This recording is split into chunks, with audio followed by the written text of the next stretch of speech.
Hey Geekly, Kikai Wafer here, and today pull up a stool because we've got a big one to unpack.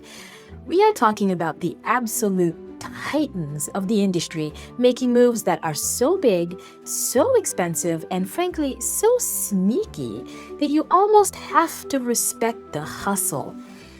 Almost. Today, we are looking at the green team, NVIDIA, and a check written for $20 billion. So here's the headline, and the article is in the description if you want to fact check me. NVIDIA, the absolute king of AI hardware, has reportedly agreed to a deal worth $20 billion to license technology from a startup called Groq. Now, for those of you who don't live in server rooms, Groq, spelled with a Q, is the cool kid on the block. They make these things called LPUs, or language processing units. Unlike the GPUs NVIDIA makes, which are great for training AI, Groq's chips are designed specifically for inference. That means running the AI, actually generating the text or the answer. Super fast, like instant. And part of this deal involves NVIDIA hiring Groq's top brass, including their founding CEO, Jonathan Ross, and their president, Sunny Madra. Now, let's play devil's advocate for a second here. On paper, and purely from a tech perspective, this is a match made in silicon heaven. Groq's tech is legit.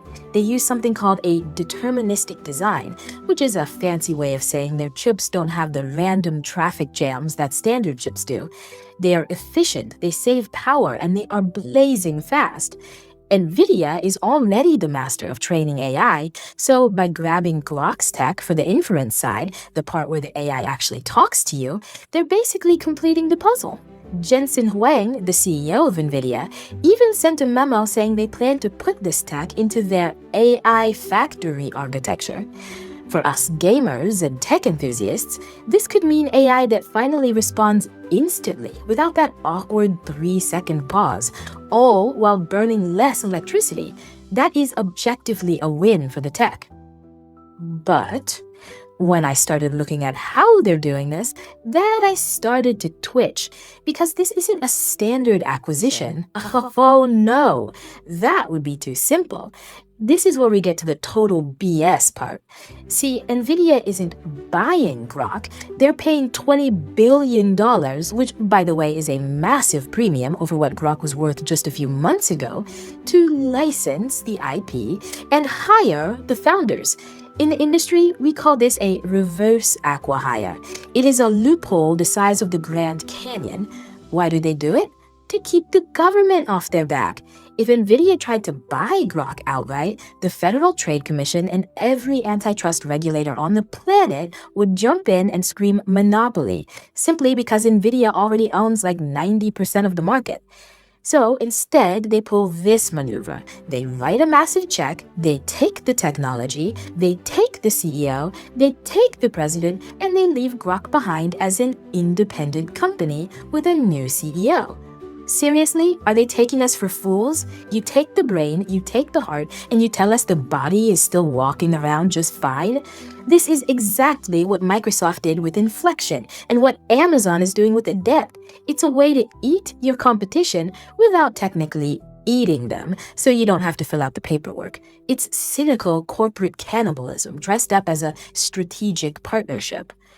Groq was supposed to be the alternative, Geekly. They were the ones showing that you didn't need NVIDIA hardware to run fast AI. And now the green team has essentially absorbed their biggest advantage, decapitated their leadership, and left a pile of cash on the dresser. It feels less like innovation and more like paying $20 billion just to make sure no one else can challenge the throne. Anyway, the article's in the description. Go read the details. So, Geekly, you're the judge. Is this NVIDIA making a genius move to give us the fastest, most efficient AI hardware ever? Or is this just a $20 billion bribe to bypass antitrust laws and crush a competitor by stealing their leadership? Let me know what you think in the comments.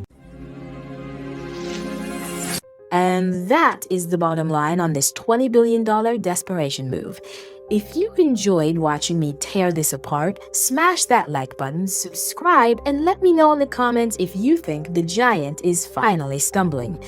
If you want to keep the caffeine flowing, the Buy Me a Coffee link is right down below. Quick question for tomorrow's Vibe. Are we feeling the cyberpunk slums or the bridge of the Enterprise? Drop a vote. I will see you on the next deep dive. This was Kikai for NewsGeekly.